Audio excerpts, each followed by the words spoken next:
Share screen. Here Good we are. evening. Okay, Yeah. everybody here? Good. To be honest, Jack, Yes, I'm here. Good evening, Gabba. how are you? Baruch Hashem. it's better now. Good. Isn't Mhm. Good. Glad to hear. So let's get back to the You say? theme that we started with, Yes. which is the Yes. of the Moreh Nevuchim. What happened? And we talked about the Haskalah and how it had a very powerful effect on the Haskalah. Okay. And we're now going to have a look at the Lithuanian Mitnagdim and the guide. So a few words about the Gaon of Vilna. Now, when we think about Mitnagdim or Misnagdim, do we usually think about Kabbalah? Do No. Mitnagdim and Kabbalah go together? No. No. Who Me said no? too. Cheryl. Cheryl. Well, the answer, of course, is yes, they do. Very much so. Only, and again, just shows you how popular conceptions are far removed from the truth. Okay? Mhm. Now, of course, the Misnagdim may have said, be careful how you use Kabbalah. Okay, Yeah. Cheryl? But if we take the Gaon of Vilna, can we think of a more supreme Mitnagid than the Gaon of Vilna? The answer is No.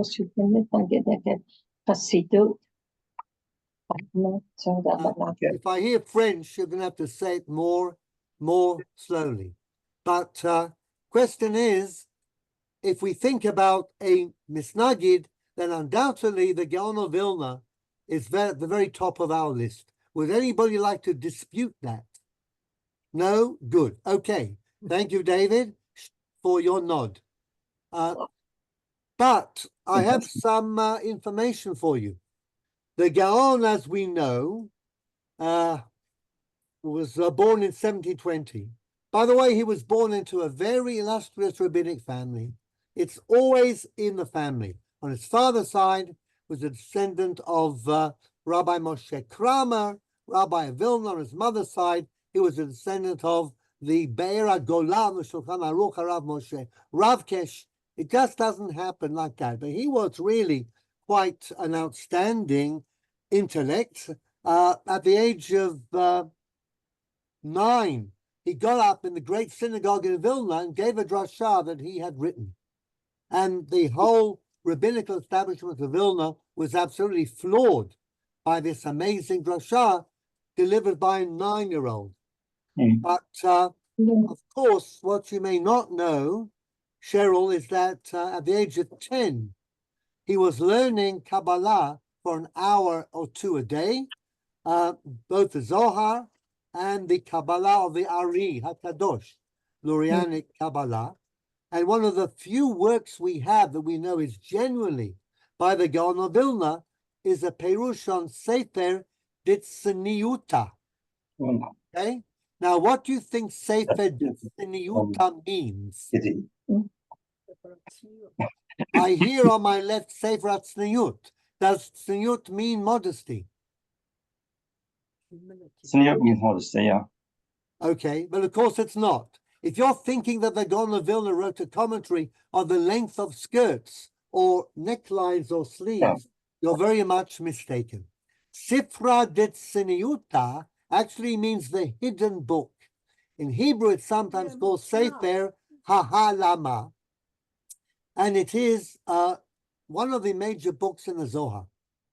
According to the Gaon, who wrote a commentary on it, the other commentary is written by the Ari. These are the two most prominent commentaries on the Sifra Ditzniuta. Sifra Ditzniuta has 5 sections on the mysteries of the Kabbalah, and they, of course, conform to the 5 books of Moshe.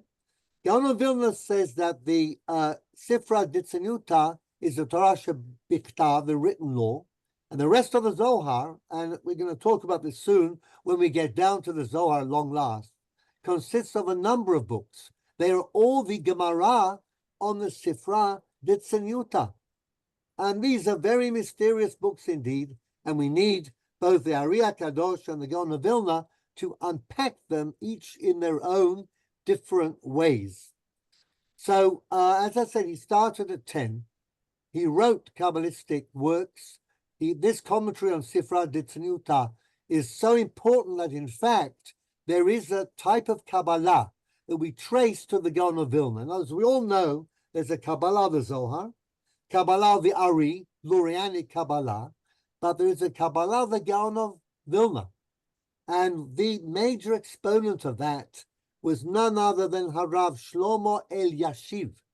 Now, Harav Shlomo Eliashiv was the grandfather of Yosef Shalom Eliashiv, the one who passed away not such a long time ago, the rabbi, the Dayan, and a Kabbalist of note.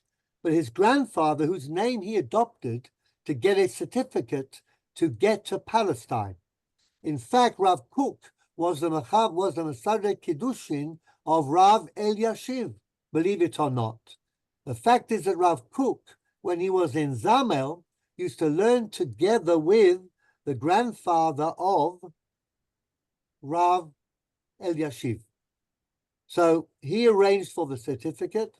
He brought the young Eliashiv over. His name was actually Levinson, but he changed it to Eliashiv because Rav Kook said a more Hebrew-sounding name gives me a better basis to get the British to grant you a certificate.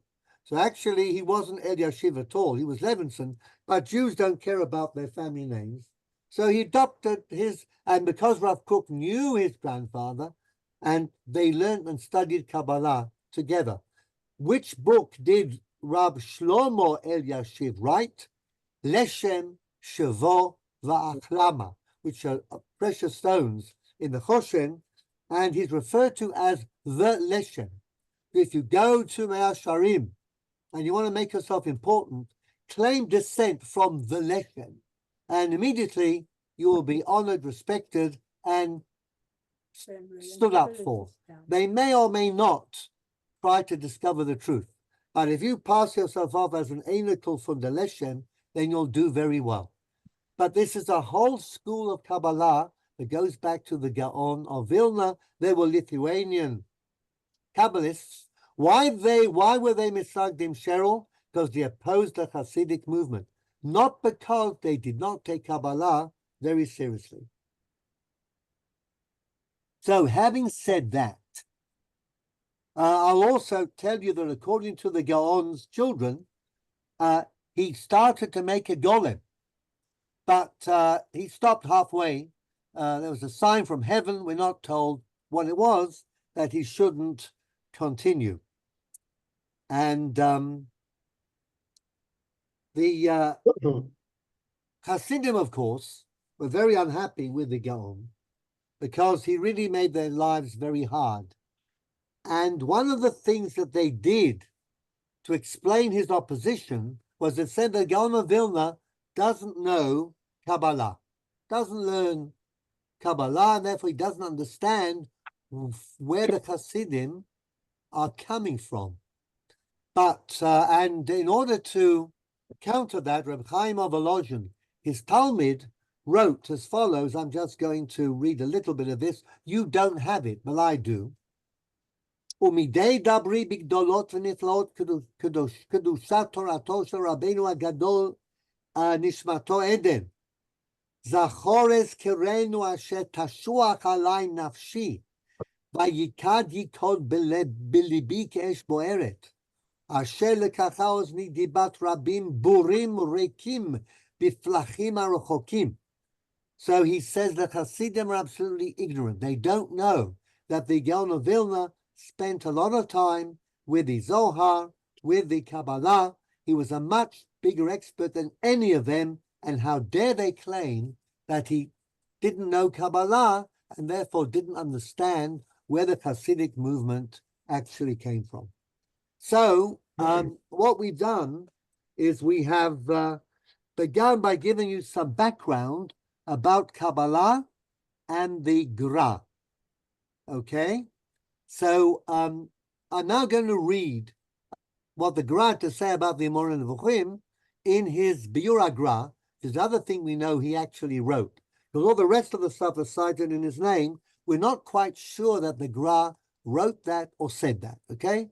But anything which is brilliant and sharp is usually attributed to the Gaon of Vilna just because. But his Kabbalistic works we know were written by him.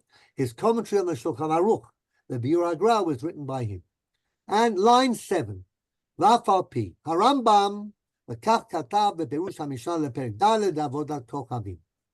Rambam takes a view of all sorts of incantations, kemeot, amulets, whispering charms, okay?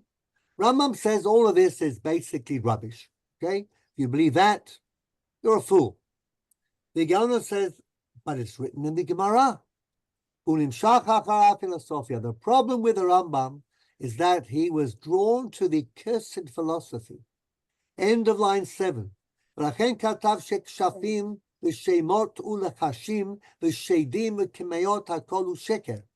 therefore, all of these practical Kabbalistic devices, amulets, spells, charms, names of God, they're all lies, and there are no demons either. But the Rambam has been smitten on his skull.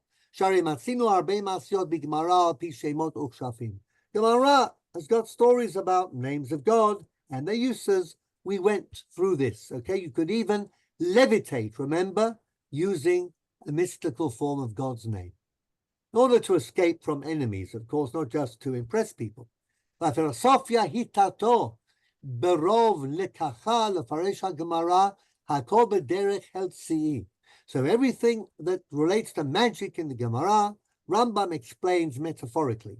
V'la'akor otam shutam, and they are all interpreted in a non-literal way. V'chas v'shalom eini ma'amin bahem v'lo mehem v'lo mehamonam. I'm not a follower. I don't believe. I'm not a believer. And kol hadvarim hem kipshutan el shesh behem pnimiyut. They're literal, but they have an internal aspect.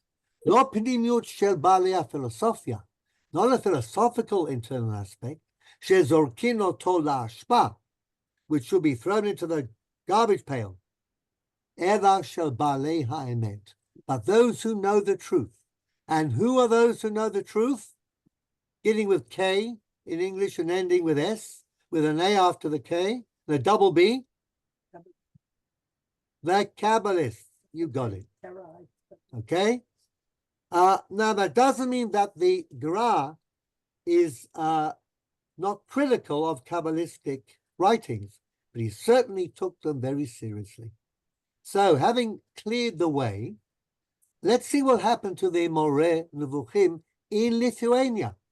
Now, here we can have some people to read, because it's in English. I'll ask the English speakers. Georgina, you're next on my screen. Would you like to read? Okay, There we are. line Naftali 14. Herz-Schulman of Shklov. Naftali Herz-Schulman of Shklov died in 1830, began giving public shiurim on the guide in Vilna in the 1790s, and a number of people complained about When them to did the Gaon of Vilna die? I have no idea. 1797. This is when Okay. he's quite old. Okay. And asked him to ban the lectures and banish Schulman from Vilna.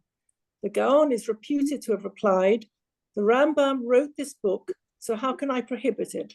May I only merit sitting next to him in paradise." Perhaps the Gaon was thinking of his next step into the world to come.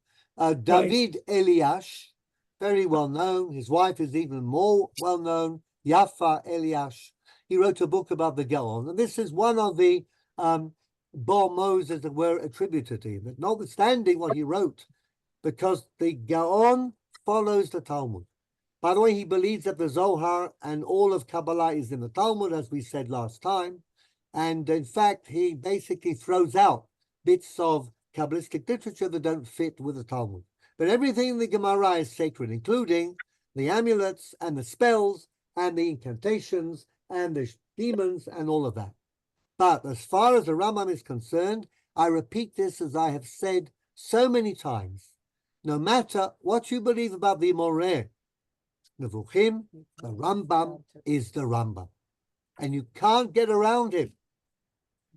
You just cannot get around him, okay? So you've got to make peace with him somehow. Let's read something else about the Gaon. Dina, would you like to read, please? Unmute.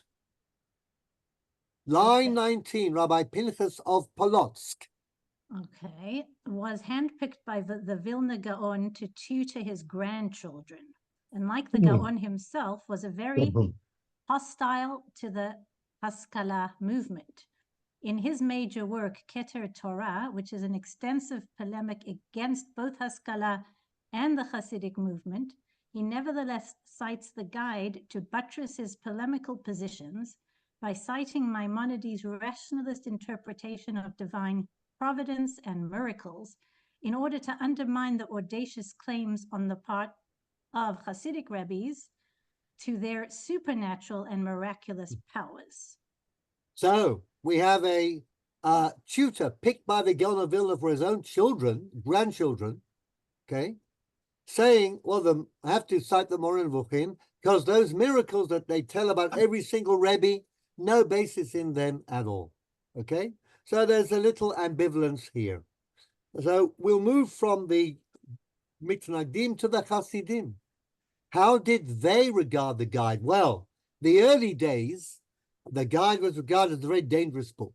Reb Nachman of Breslov. Now, Reb Nachman of Breslov was whose grandson? Guess. Baal Shem Tov. The Baal Shem Tov, exactly. Who else? So, what does he say? Line 27. If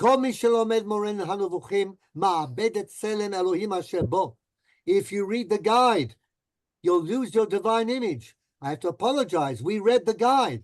Hopefully, our divine image, though, remained intact. V'gam et kedushato, and our holiness, too. Are you still holy? I hope so, okay? And let's read Rabbi Tzvi Elimelech of Dinov. Anybody heard of him? Doesn't matter. Read about him in Wikipedia. But he was a fairly significant Hasidic Rebbe. And he wrote a commentary called Me'en Ganim on the book Orach Chaim. Who wrote Orach Chaim? Rabbi Yosef Yavetz. Do you remember him? We talked about him. What did he write? The 15th century. Hasid Yavetz. Why Moreh Nevuchim brought about the expulsion from Spain? So we have an 18th century and 19th century Hasidic Rebbe directed against the Haskalah. All pogroms, all suffering is because of Moreh Nevuchim. There we are. And finally, the Gerer Rebbe, not the Gerer Rebbe, but his son, the Imre Emes, B'shat HaTzorech, when I need to, what can I do? There are important authors in Jewish law and ideology who do cite the Moreh Nevuchim. Even the Ramban cites Moreh Nevuchim. So there we are. But I'll say Baal Mishtal Kaved in a serious matter. I'm learning Ramban on the Parsha Nachmanides, and he says, Haramban Katav. I've got to check it out. But this is a very dangerous book. So what do? Aval rak acharei palalti lekoni. I only open the Moreh Nevuchim after a prayer to my Maker. Shelo eteh chas v'shalom biglalo. I won't be led astray by Maimonides in the guide. I have to pray hard. Okay? So that was the early Hasidic approach. Brian, would you take up the theme, please, from page 2, line 1, the hardline position. The hardline position softened somewhat in the second generation of the Hasidic movement. The more intellectual Hasidic schools of Chabad and Kotz Izbicha attempted Izbicha. Try it. Very good. Okay. Attempted to harmonize the guide with the Kabbalah and Hasidut.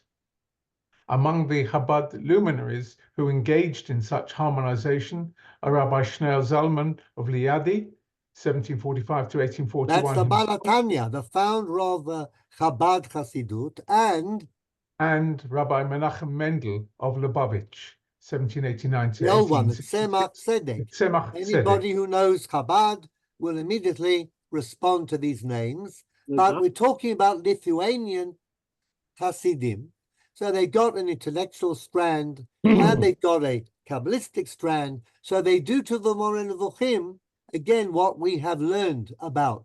Turn it from a rational work into a mystical work. Now, E is very interesting. So who's next on the list? Who'd like to read? Eli Walla. Eli, can you unmute? Hi. Can you read from line 6? Rabbi Gershon Heinrich, if you're a Litvak, it's Lena. If you're a Galician, as you are, it's Lina. Rabbi Gershon Henoch Leiner was the grandson of the first Izbitcher Rebbe, Rabbi Mordechai Joseph Leiner, the author of the Mei HaShiloach on the Torah and the head of the Izbitch Rajin Chasidut. Great. Have you heard of the Mei Shiloach? I've heard of the Shiloach. You heard of the Shiloach? I know. But the Mei Shiloach is a book written by a Hasidic Rebbe in Poland who never glimpsed the Shiloach. But he knew about it. And that's what we Jews have done in our Judaism. We've kept links with everything that goes on in Eretz Israel, but from a long way away, never having seen, smelt, or felt a single thing. So this is a revolutionary book. The Ishbitzer Hasidut turned biblical villains into biblical heroes. Korach is a founder of democracy and would have been okay, but Zimri may not have been so bad. And Avraham never intended to sacrifice his son. All this is in the Mei Shiloach. But Gershon Henoch Leiner himself was very interesting. He studied languages. He knew about 18. He went off to Milan, Naples actually, to try and discover the source of the blue dye for the techelet. He spent 2 months in the aquarium, came back. He was wrong, of course. It was some very easy dye, and it took Rabbi Herzog many years later to come up with the accurate maritime source of the techelet. In addition to that, he was a very creative Kabbalist, and he was also an engineer, and he used to carry a pistol around with him because he had a lot of enemies in the Hasidic world. He was too intellectual, too academic, and he knew that they might try to lace his cholent with cyanide or strychnine. So he had this gun. He saw somebody interfering with a cholent pot, he would shoot them. But fortunately, it never came to that. Rabbi Leiner goes to great efforts. Eli, please. Goes to great efforts to prove that the guide is basically a Kabbalistic work and claims that Maimonides was a vital link in the transmission of the Kabbalah by couching the secrets of the Zohar in the language of rationalism so dear to the intellectual Jews of Spain and Provence. This is an interesting claim. The book looks as if it's rational, but underneath, it's really Kabbalistic, but you have to plumb its depths. So again, this is sort of begging the question, but that's the way you want to go. But what I found very interesting is that the teachings of Rabbi Gershon Henoch Leiner are written in the name of a grandfather. It's called Sefer Bet Yaakov. And the biographical intersection between him and Rambam is interesting. I'm going to read and translate this. Now, Leiner was unpopular because, as we saw from Breslava and the Gera, Moreh Nevuchim is not a good book. It's a dangerous work. So he says, you know, me and the Rambam have both been unjustifiably persecuted.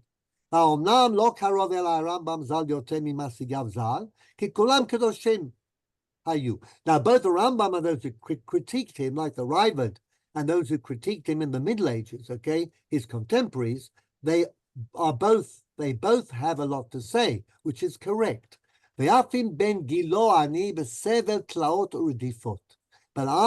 close to the Rambam because I am also persecuted and harried from post to post. Misinat chinam, because people don't understand and they hate me. So I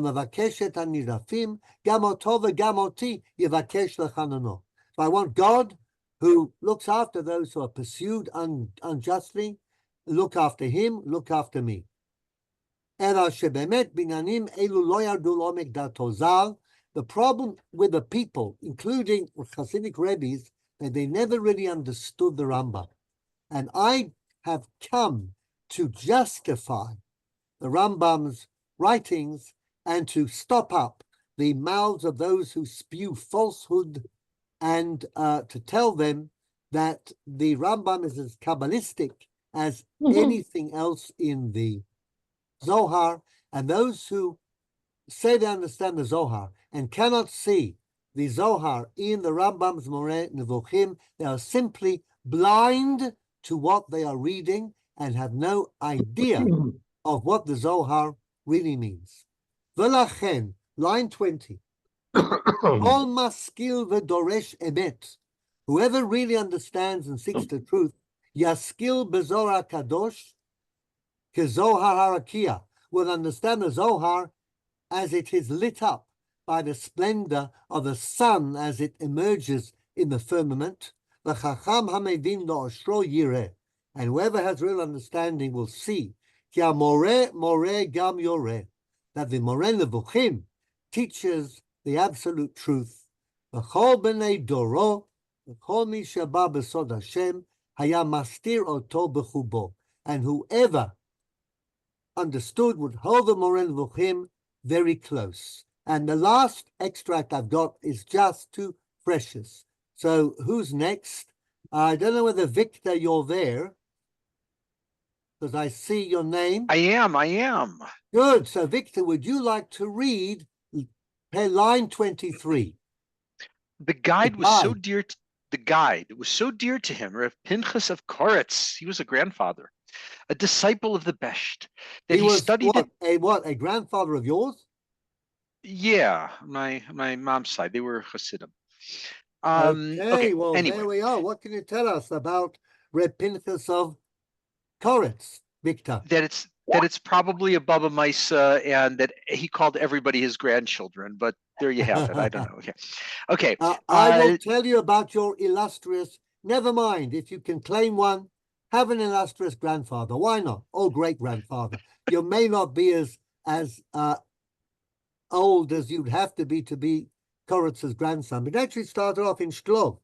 He was a misnagid, Talmid Chacham, learned the Moreh Nevuchim, was a rationalist. But then there was a bust up in Shklov. His father, who was a rabbi, had to leave. He went to Volhin and close to Mezhibozh. And who lived in Mezhibozh? Besh Baal Shem Tov.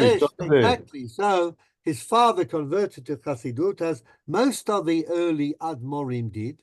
So he became a Fabrenta Chassid, and he's one of the Talmidim of the Besht, okay? And together with the Maggid of Mezheritz. And eventually had a fight with the Maggid, left Mezheritz, and he went to Koretz, and that's where he ended up. But read, Victor, what he had to say about the Moreh Nevuchim. Okay. He studied it from cover to cover more than 1,000 times. He refused to depart from this book and would never lend it to any man, since he believed that having the Moreh Nevuchim in his house was a magical protection that preserved one's fear of heaven. Now, imagine that. Can you imagine what the Rambam would do, hearing that his Moreh Nevuchim has now become a magic charm that keeps you from? Okay, so that's why I think this is of course Abraham Joshua Heschel. Now Heschel comes from two major Hasidic masters, and he wrote a book. He wrote something in Hebrew, but in English it's called "In the Circle of the Baal Shem Tov," Yeah, this is for you, Victor, published in Chicago in 1985. He talks about the Baal Shem Tov and his Talmidim, and this little extract is there. But I mean, just to end up, after all we've studied in the Moreh Nevuchim, with a line that Moreh Nevuchim is a school of Yiras Shamayim, is just mind-blowing, and I hope that you will agree with that. And now we're going to move on to, something which is, before we actually get to the Zohar, if we ever do, okay? And as I said, this series is called The World of the Zohar. So we will eventually do some Zohar as well, but who knows when. Anyhow, the big question, Jean, what's the big question about the Zohar? The elephant in the room. Before speaking about the Zohar, do you begin to understand if they were fair with themselves, how they could get such affirmations about the Sefer HaMoreh? Okay, I'm going to leave the Sefer HaMoreh now, and I'm going to start with the next topic, which is the big question about the Zohar. So, Jean, who is meant to have written the Zohar? Rabbi Moshe de Leon. No, who is meant to have written the Zohar? Rabbi Shimon ben Yochai. Rabbi Shimon bar Yochai. That's what we all believe, correct? I don't believe. Not correct, of course. You don't, and many others don't.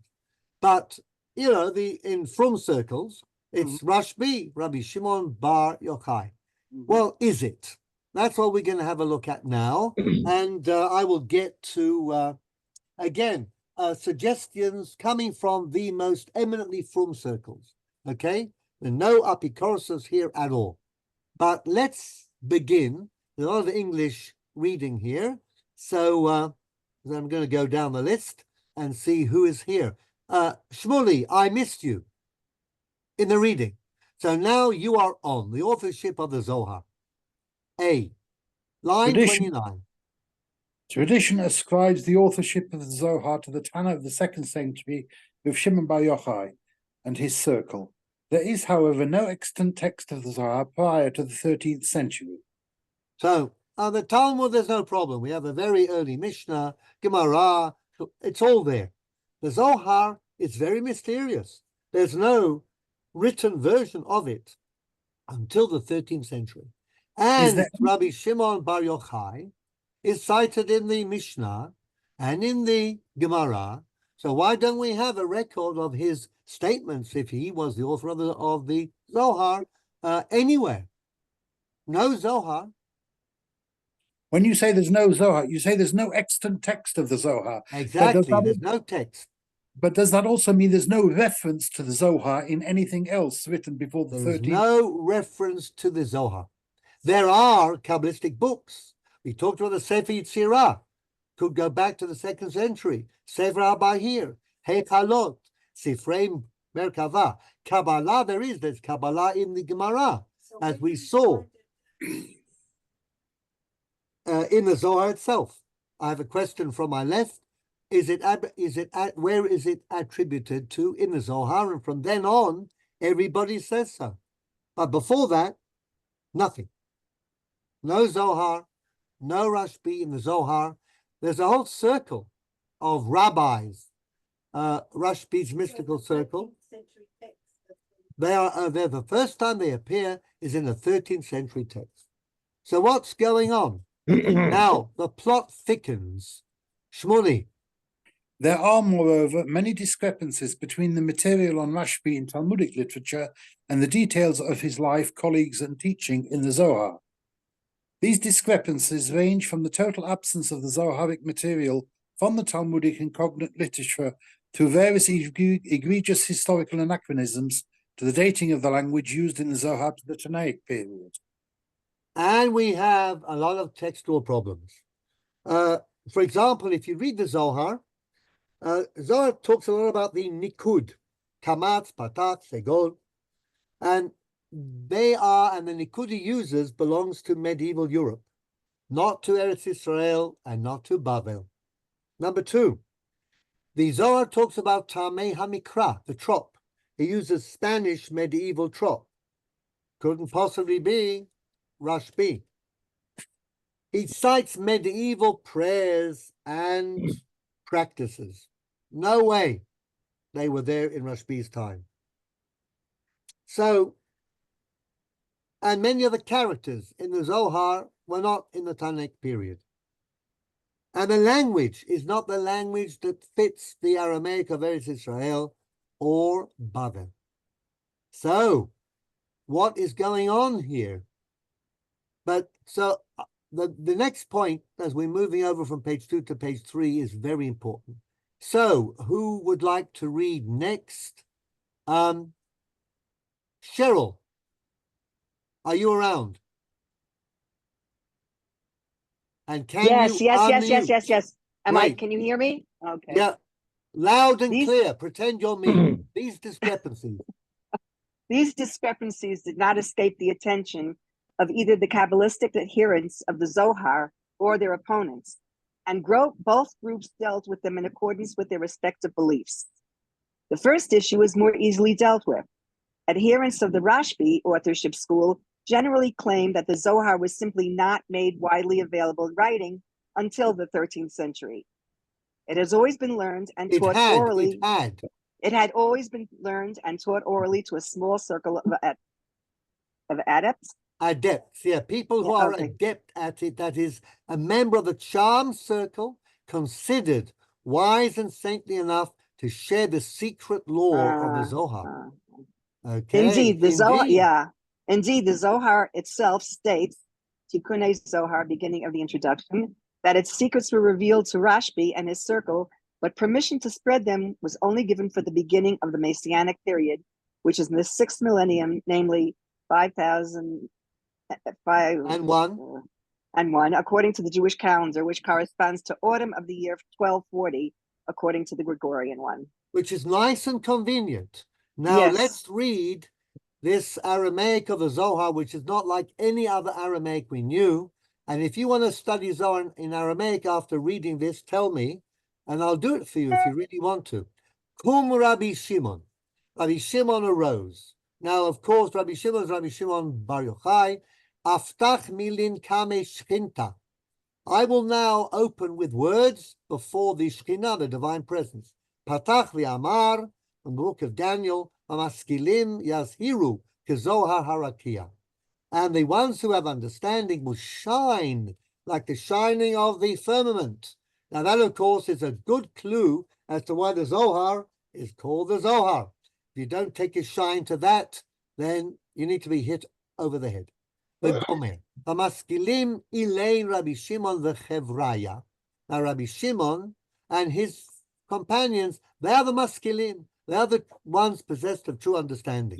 Yazhiru kad it kanshu lemebad haichibura. They shone, and therefore they were able to gather together and make this special group, chabura. Rushuta itchahev lahon, and permission was given to them, ule Eliyahu imhon, and to Elijah who joined their group, l'chol nishmatin demitivtan, and all of these souls in the heavenly yeshiva, lenachata beinayu, that they would come and rest amongst them, ulachol malachaya bit kasaya uva orach secher, and all the angels who shared in the intellectual cover that's given to those who have understanding. V'ilat al kol yahiv rushu, and permission was given in relation to everything. The whole Shemahan Kadishin, to use all the holy names, Olachol Havayan, Olachol Kinuyin, Legala Alon Razin Temirin. And the combinations of those holy names to reveal to us deep secrets. Kol Shem B'darga Delay. Every member of this special circle would be able to use a name, a special name of God in a mystical sense, according to his level of understanding, his Zohar, the shining he had. Rashuta Yahiv la'aser sfiran legala lon razin tmirin. And permission was given to the 10 spheres to reveal to us their hidden secrets. the la ichahiv rushu legalalon, but that permission to reveal outside of the circle was not given ad the yeti dara the malta mashicha, till the messianic age commences, 5001, 1240. So if you would want to defend the Zohar in terms of its late appearance, no worries. It was always there, but nobody knew about it. A very well-kept secret, never reduced to writing. Now, Cheryl, can you read the next line, please? Line 16. Okay. Opponents of the attribution of the Zohar to Rashbi opted for the view that it was composed in the 13th century. Well, go ahead. You know, those who disagree, disagree. Most of the Frum community are happy with the Zohar and Rabbi Shimon Bar Yochai. The academic community is all for the 13th century. And of course, which academic is associated with study of the Kabbalah? Gershom Scholem. Gershom Scholem, absolutely. So, you know, he really broke this area of Jewish literature up and presented it in his famous book, Major Trends in Jewish Mysticism. For the first time, it's become an object of academics study. So that's the first issue. So, you know, you can take it or leave it. Who's next? Who would like to read? Harvey, are you there? But Harvey Cohen from Canada. Rabbi Yaakov ben Tzvi had also already written and had a very good critical view. Okay. Jean, you are taking us into a more specialized direction than perhaps we want to go, but there's a lot of literature. Whenever we talk about the Zohar, question of its authorship always comes up. So what I'm going to ask is that we remain at a fairly general level here, and I'm looking for somebody to read from line 18 onwards. Okay, I can try. Is that you, Harvey? Except, Fantastic. Yeah, the only problem is I'm watching your screen, so, but I can try. Yeah. Sorry, here we go. Ironing out. Ironing out the second issue is a more formidable task for both discerning Kabbalists and critics of the Rashbi attribution. You agree that parts of the Zohar were added to Rashbi's core. So the answer to this is that, okay, you know, there are really serious problems here. There are anachronisms, things that don't fit historically. What you can say is that there's a core of Zohar that goes back to Rashbi, and there are additions, and the book only became popular enough to be published in the 13th century. There is a considerable dispute. There's a considerable dispute as to how much of the Zohar is attributable to Rashbi and how much was added later. Indeed, according to his disciple, Rabbi Eliezer Lippman Nezatz, the Khatam Sofer is reputed to have said that if we were able to isolate with accuracy the actual teachings of Rashbi himself, as opposed to the ones added by the sages of later generations, we'd end up with a very small book containing very few pages. So there we are.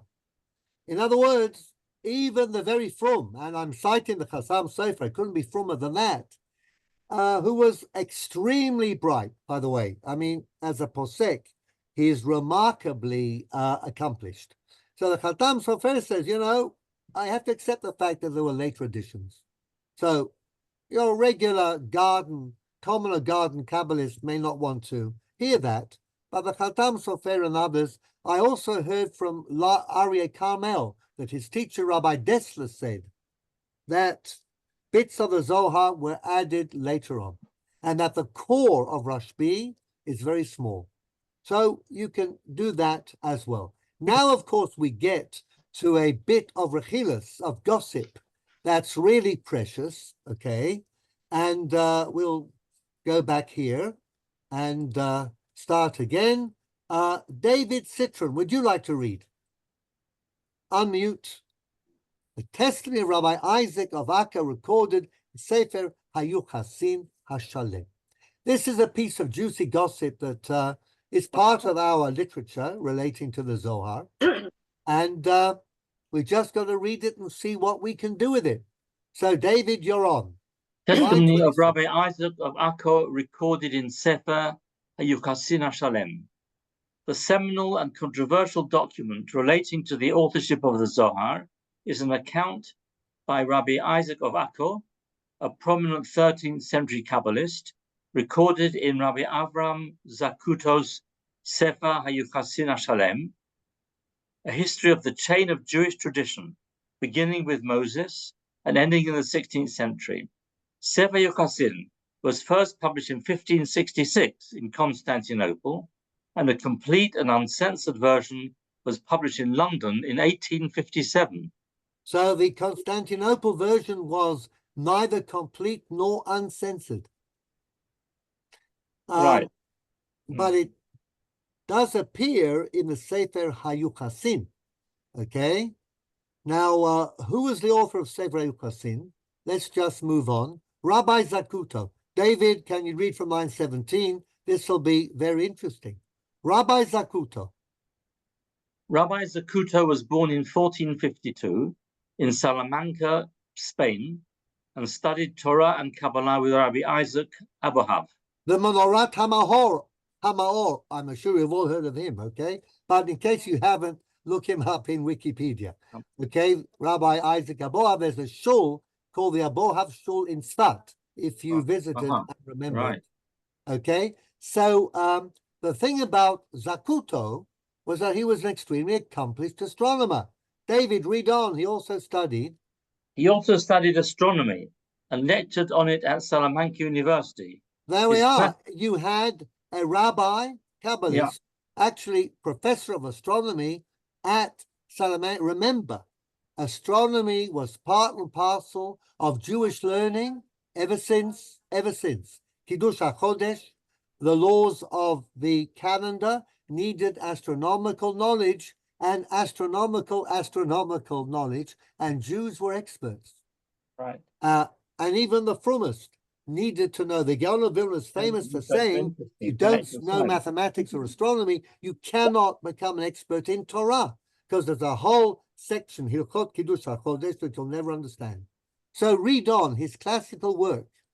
His classical work on that subject, HaChibur HaGadol, was first published in 1478 and was rapidly translated into Latin and Castilian. It was a bestseller. He wrote it in Hebrew, translated because you have the best astronomer in Portugal, okay? 1478. Spain, got to be translated. In 1492. In 1492, that's when Columbus sailed the ocean blue. Yeah, and the Jews were thrown out of Spain. Yeah. In 1492, he arrived in Portugal and became royal astronomer to King John II. His updated astronomy. His son, of course, Manuel, was the one who in 1497 threw the Jews out because he wanted to marry the daughter of Ferdinand and Isabella. So he had to make Portugal as Catholic as Spain, introduce the Inquisition and all that. But John was actually quite an urbane and interested in giving his navigators, Portuguese navigators, an edge over everyone else. And who was going to supply astronomical tables and a copper astrolabe? A Jewish professor of astronomy at Salamanca University. Read on. His updated astronomical tables and new copper astrolabe were used by both Christopher Columbus, 1492. And here we have Sailing the Ocean Blue in 1492. And Vasco da Gama, 1496. Where did Vasco da Gama go? Cape of Horn. India, looking for the Northwest Passage. Okay. India. Portuguese navigators, Portuguese Goa on the west coast of Africa. Rabbi Zakuto, India. Rabbi Zakuto managed to escape from Portugal to Tunis after the forced conversion of the Jews by King Manuel, and it was there that he published his Sefer Yuchasin, which in addition to Jewish history, also contained a summary of decision-making rules for the Talmud and the Poskim. He died in Jerusalem in 1515. Many rabbis went to die in Jerusalem in the old days. The Zagut crater on the moon is named after him. Wow. Oh, Which part of the moon has the Zagut crater? The I'll tell surface. you, the southeast. Okay. And what crater is southeast of the Zagut crater on the moon? Very good. I hear on my left, the Rabbi Levi crater. Which Rabbi Levi? Rabbi Levi ben Gershon, the Ralbag, who was another astronomer. Right. So we got two rabbinical craters on the moon. Okay. The Zagut and the Rabbi Levi.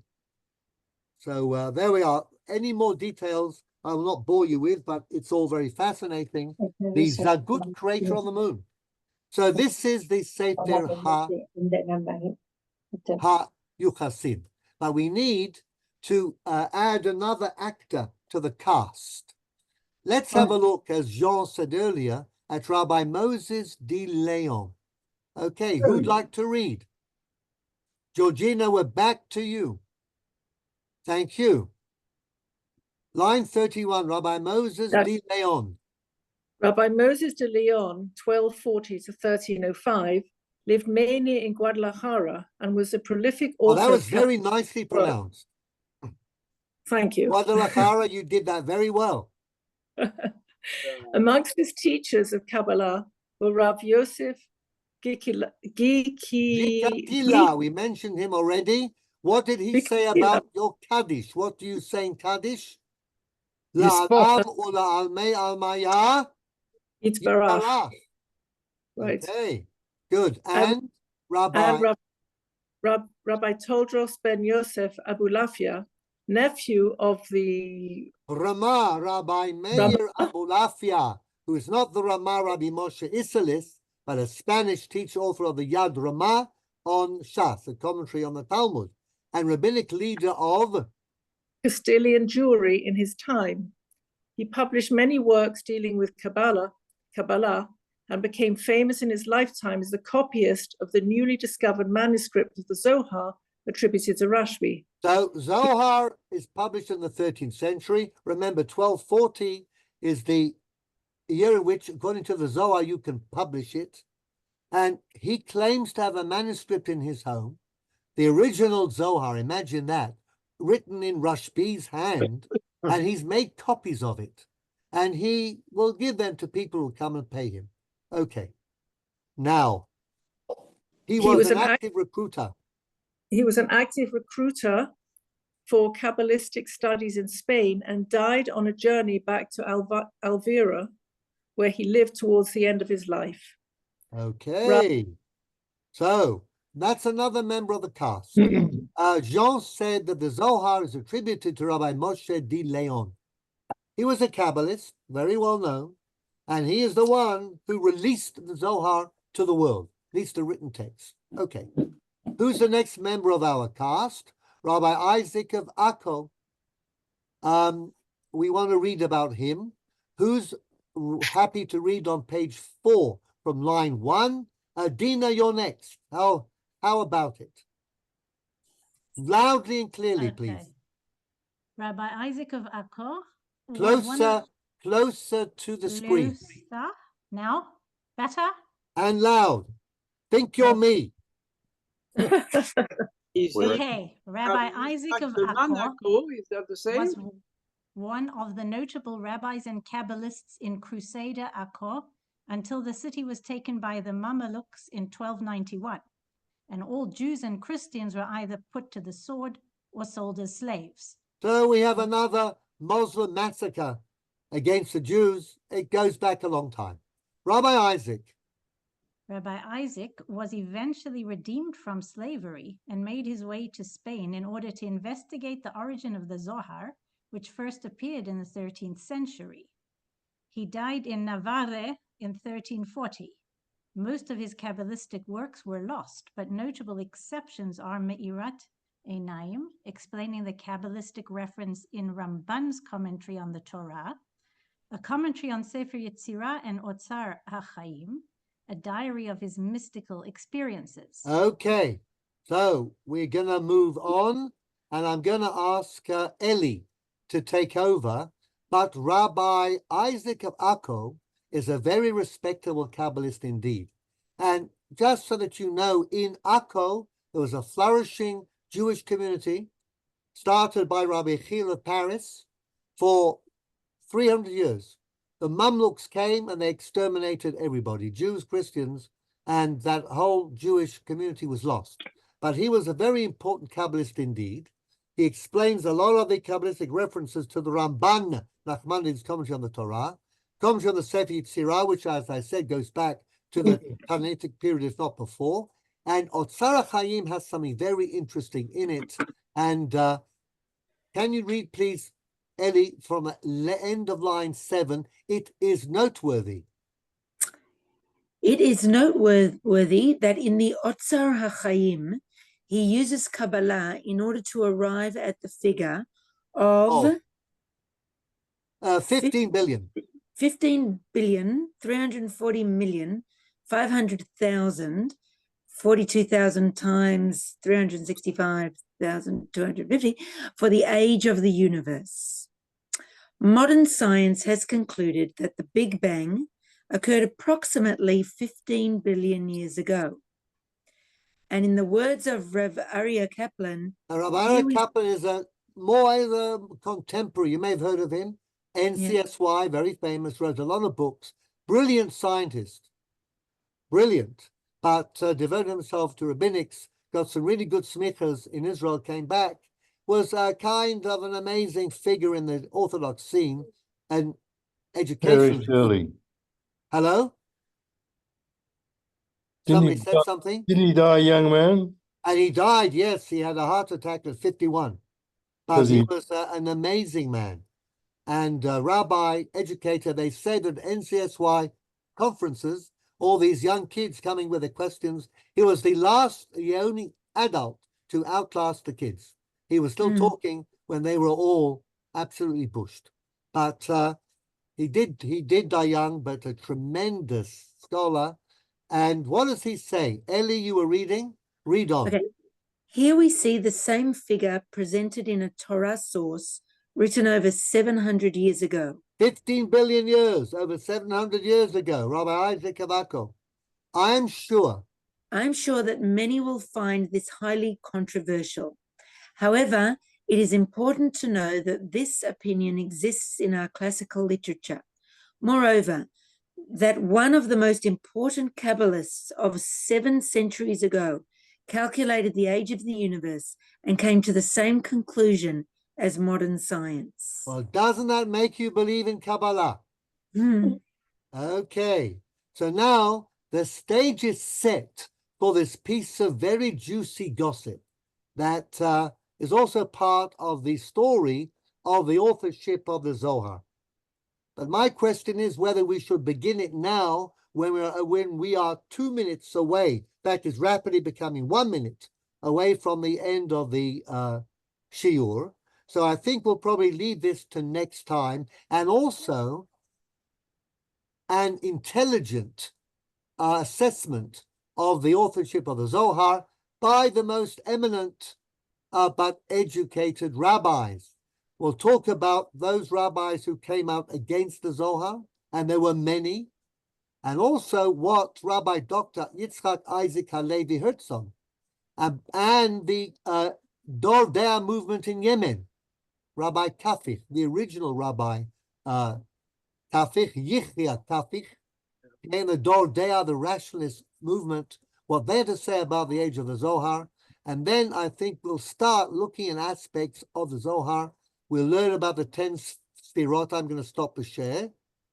Talk about the Ein Sof, the 10 Sfirot, Kabbalistic doctrines. I'll try and get you extracts in Hebrew or in English and spare you this Balderized Aramaic, which is actually for style. In other words, Zohar is written in an Aramaic that nobody would ever use and nobody ever wrote in, to give it, as it were, this venerable look. You're reading Aramaic, and it looks as if it's like the Gemara, but it's not. And, well, anyhow, it's meant to be a language of mysterious language, whatever the case. But we will see see how much you can tolerate a hot summer with the Zohar. Okay, are there any questions? Marcel, you're not still in Moscow, are you? No, no, my screen is there. Just the screen, okay.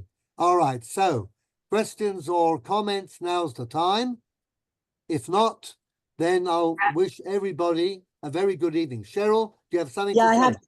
I want to know, is this Aryeh Kaplan the one related to the Me'am Lo'ez Aryeh Kaplan? The one who translated Me'am Lo'ez into English, absolutely. Ah, okay. He started out in the Bronx as Lenny, a very wild kid. When Wow. his mother died, and he was fairly young, somehow he got this feeling he should be saying Kaddish. He went to a shul in the Bronx, and the son of the rabbi befriended him, and somehow persuaded him to come and do some learning with his father. And Lenny took a shine to this learning thing, and he started to learn very seriously, and he did extremely well. But he also pursued, as he was in yeshiva, degrees in physics. In the 1960s, he was employed by the government for a year in a space program, and was designated as one of the most promising young scientists in the United States. Aryeh Kaplan. Wow. And Thank you. he gave it all up. He went to Israel. He studied in Hebron and Mir. He got a smicha from Finkel. He got a Yadin from Rabbi Finkel. Got a smicha from Rabbi Herzog. Came back and worked physicist for a while. He was I think he was in Chattanooga, or he was somewhere in Tennessee. I mean, he took these very odd, bizarre positions. Eventually, he moved to Brooklyn. He never lasted more than a year in any location. School. Came to Brooklyn, and he became an educationalist. And he took off. He was like NCSY's guru. And he wrote these. I think it's about 40 volumes of Me'am Lo'ez, Cheryl, right? Yeah. I have a whole bunch of them in my house. I love reading it. It's fascinating. The biggest collection of Anglo-Judaic in Queens, right? Right. Right. So he did indeed. He wrote amazing things. And as I said, he died young. He had a lot of kids and then suddenly dropped dead. But just an amazing man. So this bit about the Yitzhak of Akko, that said he published and he made very well known. And it's through that inspiration that people like Slitkin took off as well, because Kaplan did a lot of work, again, on exposing the Frum community to those rabbinical scholars and Orthodox Jews who realized that science is real, okay? And it doesn't have to conflict with Judaism, Torah, the Maimonidean mode, okay? Thank you. There we are. That is the same Aryeh. All right.